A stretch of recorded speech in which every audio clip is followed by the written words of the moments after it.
ما بعد فاعوذ بالله من الشيطان الرجيم بسم الله الرحمن الرحيم والعصر إن الإنسان لفي خسر إلا الذين آمنوا وعملوا الصالحات وتواصوا بالحق وتواصوا بالصبر سبحان ربك رب العزة عما يصفون وسلام على المرسلين والحمد لله رب العالمين اللهم أيدنا بتأييدك اللهم أيدنا بتأييدك اللهم أيدنا بتأييدك يا رب العالمين۔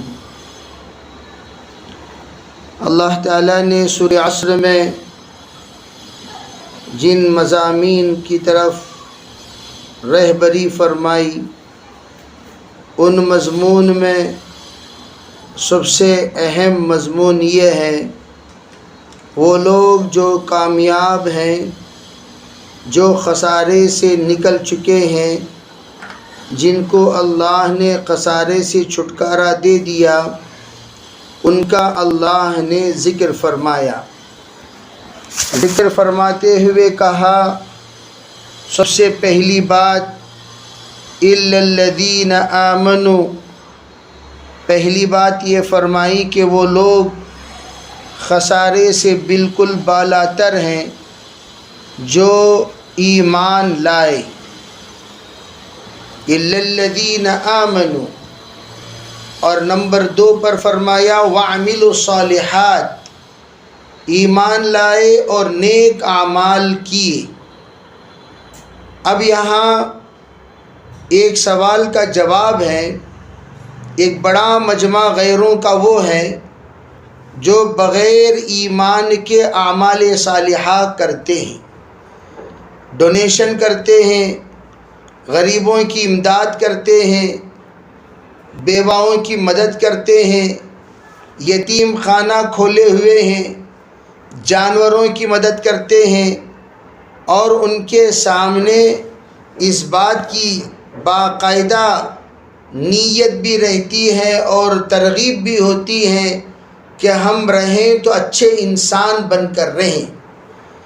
لیکن اللہ نے یہاں اس بات کا اعلان فرما دیا، دیکھو سب سے پہلی چیز ایمان کے بغیر اگر کوئی اعمال صالحہ دنیا بھر کے اعمال صالحہ کرے لیکن ایمان کے بغیر انجام دے تو وہ اعمال صالحہ اس کی دنیاوی اعتبار سے اس کو ہمدردی تو کہہ سکتے ہیں، اعمال صالحہ نہیں کہہ سکتے۔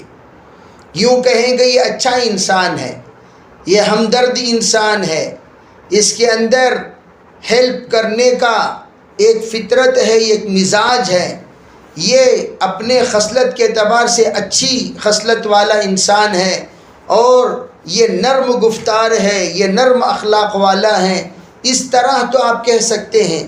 آپ اس کو عمل صالح نہیں کہہ سکتے۔ کیوں؟ عمل صالح اس کو کہا جاتا ہے جو بندہ ایمان کے ساتھ انجام دے۔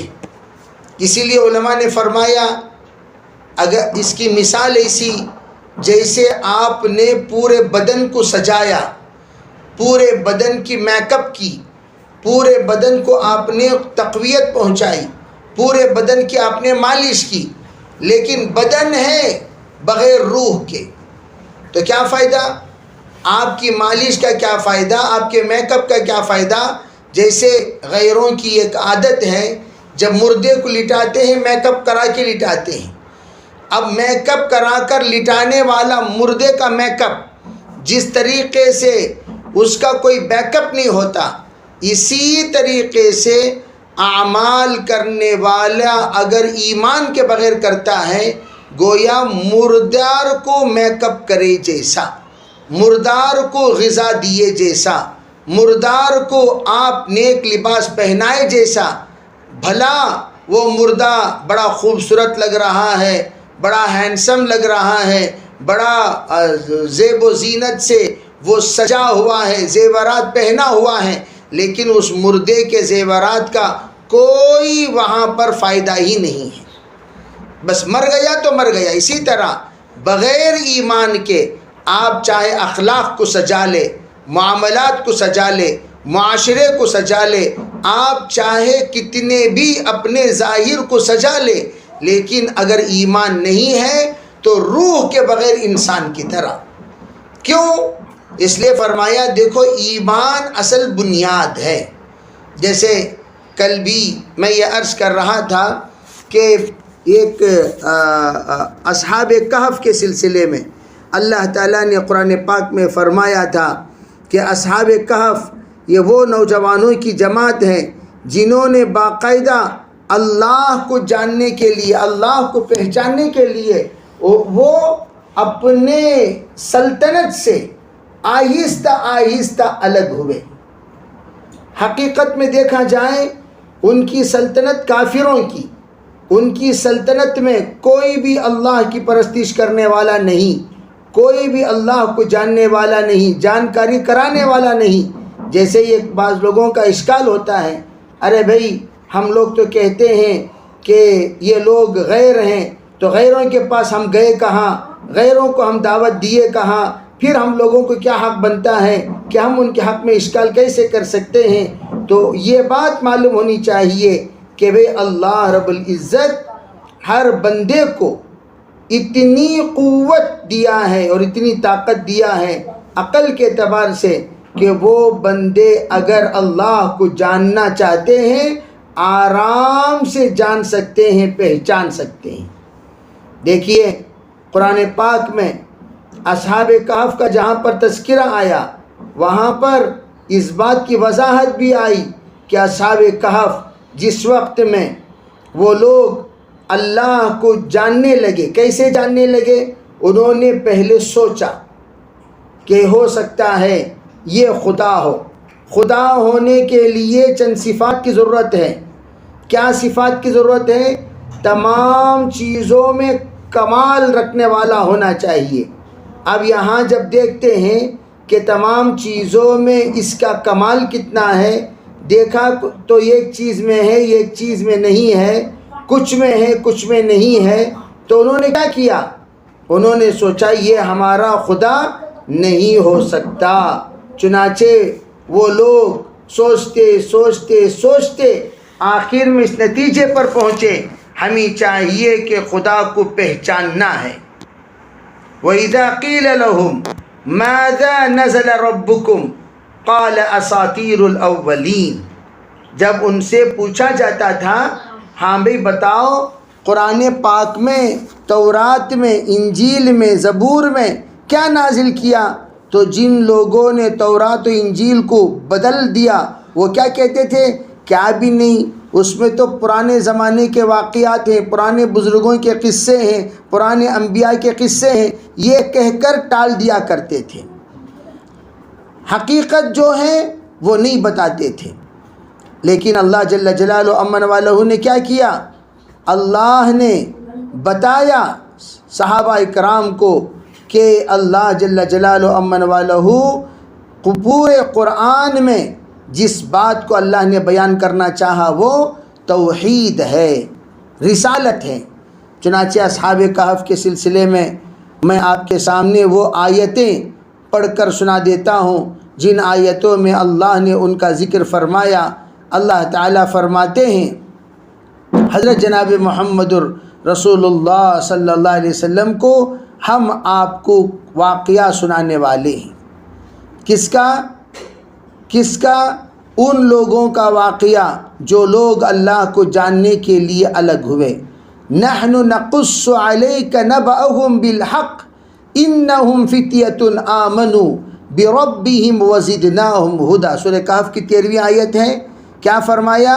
ہم آپ کے سامنے ایسے برحق واقعہ سنانے والے ہیں ان نوجوانوں کا جو ایمان لائے اپنے پروردگار پر، حالانکہ ان کو کوئی سمجھایا نہیں کون تمہارا پروردگار، کس کی عبادت کرنا چاہیے، کہاں دیکھنا چاہیے، کہاں جانا چاہیے، کچھ نہیں سمجھایا گیا۔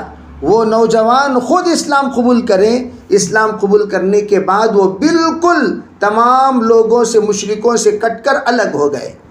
اب جب الگ ہو گئے وہ ان کا دل، دماغ، سوچ. اللہ تعالیٰ اسی لیے قرآن میں کہتے ہیں جب توحید کا بیان ہوتا ہے افلا تبصرون، کیا تم لوگ دیکھتے نہیں ہو؟ کیا مطلب؟ دیکھ کر بھی تم خدا کو پہچان سکتے ہو. اب سوال پیدا ہوا کہاں دیکھ کر پہچانے، کس کو دیکھ کر پہچانے؟ ابھی یہ جیسے مرد حضرات باہر جاتے ہیں، پھرتے ہیں، چلتے، عورتیں گھر میں رہتی ہیں. عورتیں اگر یہ سوال کریں ہم کس کو دیکھ کر پہچانے، کہاں دیکھ کر پہچانے، تو اللہ نے عجیب جواب دیا، وفی انفسکم، تم اپنی ذات میں غور کرو، تم اپنی ذات میں غور کرو، اللہ کو پہچان لو گے. جیسے میں عام طور پر کہا کرتا ہوں، بال ادنا سی مثال ہے. بال کے سلسلے میں آپ ذرا دیکھیے، بال سر میں ہیں. اب بال کے مختلف قسم، ایک بہو کے بھی بال ہیں، پلکوں کے بھی بال ہیں، مونچھ کے بھی بال ہیں، داڑھی کے بھی بال ہیں. بعض لوگوں کو کان پر بھی کیا آ جاتے ہیں، بال آ جاتے ہیں، سر پر بھی بال ہیں. لیکن آپ مجھ سے یہ کہیے، آپ ذرا داڑھی کے بال پر ہاتھ رکھ کر دیکھیے، سر کے بال پر ہاتھ رکھ کر دیکھیے، دونوں میں فرق محسوس کرتے کہ نہیں کرتے؟ جی، اگر اللہ داڑھی کے بالوں کی طرح سر کے بال بنا دے، سر کے بالوں کی طرح داڑھی کے بال بنا دے، تو کیا ہوگا؟ سر کے بال میں ملائم اچھا لگتا ہے، داڑھی کے بال میں تھوڑی سی سختی اچھی لگتی ہے. داڑھی کے بال اگر ملائم ہو جائیں، آپ ہلائیں گے یہ ہلتی رہے گی، اچھا نہیں لگے گا. تو اللہ رب العزت نے برابر میجرمنٹ جو کیا ہے، یہاں پر بال اگتے ہی نہیں، یہاں پر بال اگتے ہی نہیں. آج تک کسی نے کہا بھئی کہاں گئے؟ بہو کے بال کی کٹنگ کے لیے گیا. کہاں گئے؟ پلکوں کے بال کی کٹنگ کے لیے گیا. پلکوں کے بال کی کٹنگ کوئی کرتا نہیں، بہوؤں کی بال کی کٹنگ کوئی کرتا نہیں. لیکن مونچھ کاٹے جاتے ہیں، بال سر کے کاٹے جاتے ہیں، اور اگر ایک مشت سے زائد داڑھی ہو جائے اسے کاٹے جاتے ہیں. لیکن اس سے زیادہ آپ کو کاٹتے ہوئے کوئی اور بال نظر نہیں آتے. تو میں یہ عرض کرنا چاہتا ہوں، اللہ نے جو نظام بنایا وہ نظام پر ذرا غور کیجئے. پلک، پوری دنیا ایک طرف ہو جائے، پوری دنیا ایک طرف ہو جائے، صرف پلکوں کے اعتبار سے وہ اپنی قدرت کو ظاہر نہیں کر سکتے. خالی پلک. اگر پورے سائنسدان ایک طرف، ان سے کہیے کہ پلک بنا دیں. جیسے کہ بہت بڑے آدمی کا ای بی میں تھے، وہ پلکیں جل گئیں. عرب شاک کے ذریعے سے پلکیں جل گئیں. اب وہ بیچارہ وہ پلک کے لیے تو مکمل سرجری فرما کر ایک اسے کیا کہتے ہیں، بناوٹی پلک، نقلی پلک بنا تو دیا، لیکن پلک نیچے آ گیا تو اوپر جانے کو تیار نہیں، اوپر چلا گیا تو نیچے آنے کو تیار نہیں، اس کی حرکت بند ہو گئی. دوسری بات، اندر پروردگار نے جو ملائم بنایا ہے آنکھوں کے اعتبار سے سلائڈنگ، آنکھوں کے اعتبار سے سلائڈنگ، وہ جتنا ملائم آنکھوں کے لیے اللہ نے بنایا وہ کائنات میں کوئی بنا ہی نہیں سکتا. کون بنا سکتا ہے بتاؤ بھائی؟ اب ایک ڈراپ آنکھوں کو سکون پہنچانے کے لیے جو ڈالے جاتے تھے، وہ ایک ڈراپ 300 روپے کا ایک ڈراپ ہوتا تھا. کتنے روپے کا؟ اور اس کی 1.5 گھنٹے تک اثر رہتا تھا. پھر آنکھیں کھلی کی کھلی رہ گئی تو کتنا جلن ہوگا. تو اس کے لیے باقاعدہ ایک کپڑا نما ایک چیز دے دیے تھے، آنکھ بند کر لے کر بیٹھو، پھر 1.5 گھنٹے کے بعد پھر جلن شروع ہوگی، پھر ایک ڈراپ ڈالو، پھر بند کر. کوئی کام نہیں. نہ یہ بیچارہ آنکھ ہونے کے باوجود دیکھ سکتا ہے. میں بھی ساتھیوں سے کہا کرتا ہوں، تھوڑی دیر آپ آنکھ کھلا رکھ کر بیٹھ جائیے. کتنی دیر کھلا رکھ کر بیٹھو گے؟ ایک لمٹ ہے، اس کے بعد آپ کو آنکھ بند کرنا ہی ہوگا. اب اس کی سوزش کی وجہ سے وہ بندہ جو چیختا تھا، پورا محلہ اس کے چیخ سے پریشان تھا. تو میں عرض کرنا چاہتا ہوں، اللہ تعالیٰ یہ بتانا چاہتے ہیں مجھے پہچاننے کے لیے نہ یہاں نہ وہاں نہ ادھر نہ ادھر، وفی انفسکم، تم اپنی ذات پر غور کر لیا کرو، مجھے میری پہچان ہو جائے گی، میری جانکاری ہو جائے گی۔ تو یہاں پر اللہ تعالیٰ نے وہ نوجوانوں کا قصہ بیان فرمایا۔ کیا فرمایا کہ وہ نوجوان کا قصہ ہم لوگ بیان کرتے ہیں۔ وَرَبَطْنَا عَلَىٰ قُلُوبِهِمْ إِذْ قَامُوا فَقَالُوا رَبُّنَا رَبُّ السَّمَاوَاتِ وَالْأَرْضِ لَن نَّدْعُو مِن دُونِهِ إِلَٰهًا لَقَدْ قُلْنَا إِذًا شَطَطًا۔ کیا کہا تھا؟ جس وقت ہم نے ان کے دلوں کو جما دیا، وہ یہ کہتے ہوئے کھڑے ہوئے، کیا کہتے ہوئے کھڑے ہوئے؟ فرمانے لگے نہ یہ رب ہے نہ وہ رب ہے، نہ یہ خدا ہے نہ وہ خدا ہے۔ خدا کون؟ جس نے آسمان و زمین کا پروردگار ہے، جو آسمان و زمین کا پروردگار ہے، اس ذات کے ساتھ ہم کسی کو ہم اپنا خدا مانیں گے نہیں۔ یہ فرمایا کس نے؟ حضرات وہ اصحاب کہف نے۔ تو میں یہ بتانا چاہتا ہوں، اللہ جل جلالہ امن والہ اس طرح سے ایک مثال امت کے سامنے پیش کرتے ہیں کہ کس طرح اللہ کو لوگوں نے جانا، ذرا یہ دیکھ کر پہچانو۔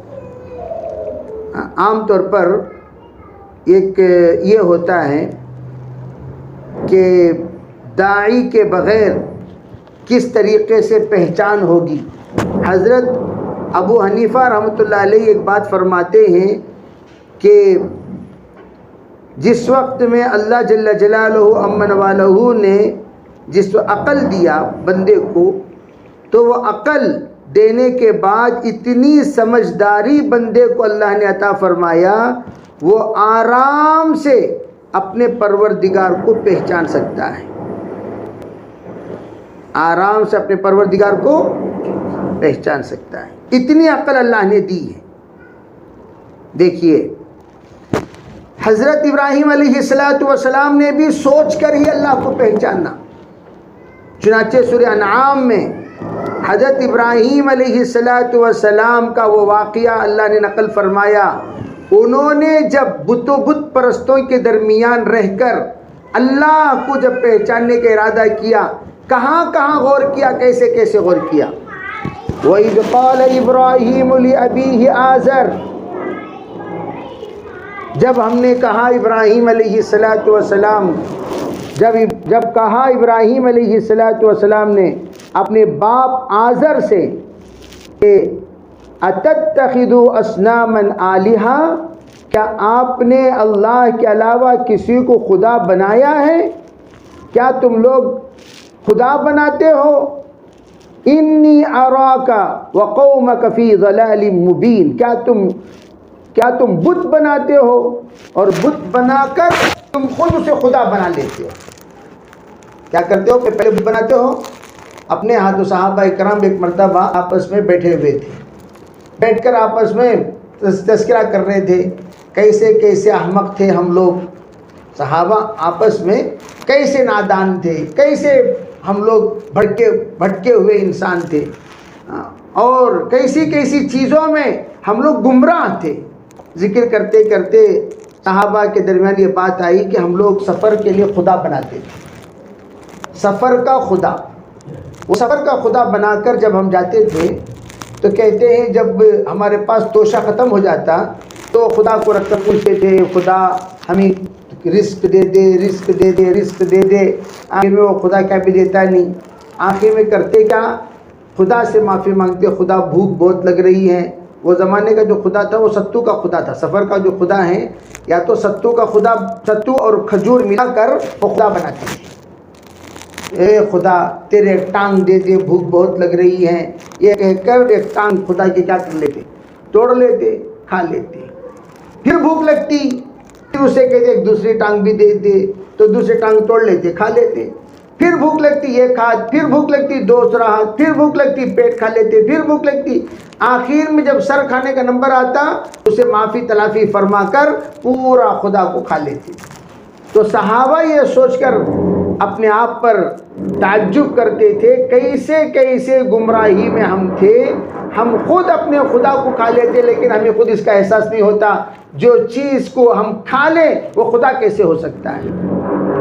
تو حضرت ابراہیم علیہ السلام فرماتے ہیں تم خدا بناتے ہو اور میں تمہیں کھلی گمراہی میں دیکھ رہا ہوں، انی اراک وقومک فی ضلال مبین۔ فرمایا وَكَذَلِكَ نُرِيَ إِبْرَاهِيمَ مَلَكُوتَ السَّمَاوَاتِ وَالْأَرْضِ وَلِيَكُونَ مِنَ الْمُوقِنِينَ۔ فرماتے اسی طرح ہم نے ابراہیم علیہ السلام کو آسمان و زمین کے تمام رموز بتائے تاکہ وہ یقین والے ہو جائیں، لِيَكُونَ مِنَ الْمُوقِنِينَ، تاکہ وہ یقین والے ہو جائیں۔ پھر کیا کہا؟ فَلَمَّا جَنَّ عَلَيْهِ اللَّيْلُ رَأَى كَوْكَبًا، جب رات ان پر طاری ہوئی تو حضرت ابراہیم علیہ السلام نے ستاروں کو دیکھا، دیکھ کر ستاروں کو دیکھ کر کہیں گے کہ یہ جو ستارے ہیں ھذا ربی، یہ میرا خدا ہو سکتا ہے۔ فَلَمَّا أَفَلَ، جب ستارے غائب ہو گئے، قال لا احب الآفلین، میں غائب ہونے والوں کو پسند نہیں کرتا۔ پھر کہتے ہیں پھر جب چاند کو دیکھا وہ بالکل روشن ہے، بڑا ہے، تو کیا کہا؟ ھذا ربی، یہ میرا خدا ہو سکتا ہے۔ فرمایا جب وہ بھی غائب ہو گیا، فرمانے لگے قال لئن لم يهدني ربي لأكونن من القوم الظالمین، اگر میرا پروردگار مجھے رہبری نہیں کرے گا میں گمراہ ہو جاؤں گا، گمراہ لوگوں میں سے ہو جاؤں گا، یہ فرمایا ابراہیم علیہ السلام نے۔ پھر ان کو سورج نظر آیا، فرمایا ارے یہ ہو سکتا ہے سورج میرا خدا ہو، ہاں اس لیے کہ بڑا بھی ہے۔ پھر جب وہ بھی غائب ہوا شام کے وقت میں تو کہنے لگے اے میری قوم، میں بری ہوں ان تمام چیزوں سے جس کو تم لوگ شریک کرتے ہو آپس میں۔ پھر کیا کہا؟ نہ سورج خدا، نہ چاند خدا، نہ ہی ستارے خدا، پھر خدا کون؟ انی وجہت وجہی للذی فطر السماوات والارض، یہی ہے میں رخ کرتا ہوں اس پروردگار کی طرف جس نے آسمان و زمین کو پیدا کیا، حنیفاً خالص، وما انا من المشرکین، میں اس رب کے ساتھ کسی کو شریک نہیں کروں گا۔ تو ایک ایک چیز کو غور کرنے کے بعد پروردگار کی معرفت حاصل ہوئی، پہچان ہوا، اللہ سے ایک تعلق ہوا، اللہ سے ایک ربط ہوا، اللہ کس کو کہتے ہیں وہ لوگوں نے جانا۔ تو میں یہ بتانا چاہتا ہوں اسی طرح ہم لوگ اگر غور کریں گے ہمارا رب کون ہو، تو رب کے سلسلے میں غور کرتے کرتے قرآن خود کہتا ہے لو کان فیہما آلہۃ الا اللہ لفسدتا، اگر اللہ کے علاوہ کوئی اور خدا بھی ہوتا تو کائنات درہم برہم ہو جاتا۔ کیا مطلب؟ مثال کے طور پہ خدا کہتا اے سورج 6 بجے 6:40 کو نکل، یہ خدا کہتا 6:20 کو نکل، یہ خدا کہتا مشرق سے نکل، یہ خدا کہتا مغرب سے نکل۔ ارے بھئی دو خدا ہوتے تو گڑبڑ ہوگا کہ نہیں ہوگا؟ دوسری بات، دونوں میں سے ایک بڑا ہوگا اور ایک چھوٹا ہوگا، ایک بولے گا دوسرا سنے گا، اور جو سنتا ہے وہ خدا نہیں ہو سکتا۔ وہ کیسا خدا جو دوسرے کے تابع ہو جائے؟ سمجھوتا تو دونوں کریں گے، اور سمجھوتا جو کرتے ہیں تو سمجھوتے میں ایک رائے ہوگی اور اس پر آپ دوسرا آ کر اپنے رائے کو ختم کر کے اس کی رائے کے ساتھ رائے ملا لے گا، تو جو ملا لیتا ہے جس کی رائے ختم ہو جائے وہ خدا کیسے ہو سکتا؟ تو اس اعتبار سے غور کریں گے خدا تو اکیلا تنہا ہی ہوتا ہے۔ اسی لیے قل هو اللہ احد کا ترجمہ کیا کیا؟ آپ کہہ دیجئے اللہ اکیلا ہے، یہی ہے الا الذین آمنوا وعملوا الصالحات۔ خدا کون ہے؟ جو ایمان لائے اس خدا پر۔ خدا وہ ہے جس کے آنے میں کسی کا محتاج نہیں ہے۔ جتنے دنیا میں لوگوں نے خدا بنایا سب آئے ہیں، کب آئے ان کی پیریڈ متعین ہے، تو اس کا مطلب کیا، اس سے پہلے انہوں نہیں تھے۔ کہ جتنے لوگوں نے خدا بنایا ان سب خدا کی ڈیٹ آف برتھ ہے۔ سب سے پوچھئے تمہارے خدا کب سے ہیں بھئی، ان سے بڑے کون انہو، ان سے بڑے کون انہو، ان سے بڑے کون انہو، تو ان سے پوچھئے کہ جو پہلے زمانے میں نہیں تھا بعد کے زمانے میں آیا وہ کیسا خدا؟ خدا کون ہے؟ انا الاول، اللہ کہتے ہیں میں پہلا ہوں، لیس قبلی شیء، مجھ سے پہلا کوئی نہیں، انا الآخر، میں سب سے آخر میں، لیس بعدی شیء، میرے بعد کوئی نہیں، انا الاول بلا بدایہ، میں اول ہوں میری ابتدا نہیں ہے، انا الآخر بلا نہایہ، میں آخر ہوں میری انتہا نہیں ہے۔ خدا تو صحیح کہتے ہیں۔ اب غیروں نے تو جو خدا بنایا اس کے سلسلے میں تفصیلات میں اس سے پہلے بتا چکا ہوں، کس طریقے سے غیروں نے خدا بنایا۔ تو خیر میں یہ بتانا چاہتا ہوں کہ الا الذین آمنوا وعملوا الصالحات، پہلے ایمان لانے کے بعد نیک عمل، تب جا کر اس ایمان کا اللہ رب العزت ایمان کی برکت سے اعمال کے فضائل کو مرتب کریں گے۔ اگر وہ نہیں تو پھر کوئی بھی فضیلت مرتب نہیں ہو سکتی۔ اللہ تعالیٰ سے دعا کیجیے اللہ تعالیٰ ہمیں صحیح سمجھنے کی پہلے توفیق عطا فرمائے، اور ہر طرح کے خیر کی اللہ تعالیٰ توفیق عطا فرمائے، اور اپنے رب کو پہچان کر اور پہچان کرانے کی توفیق عطا فرمائے۔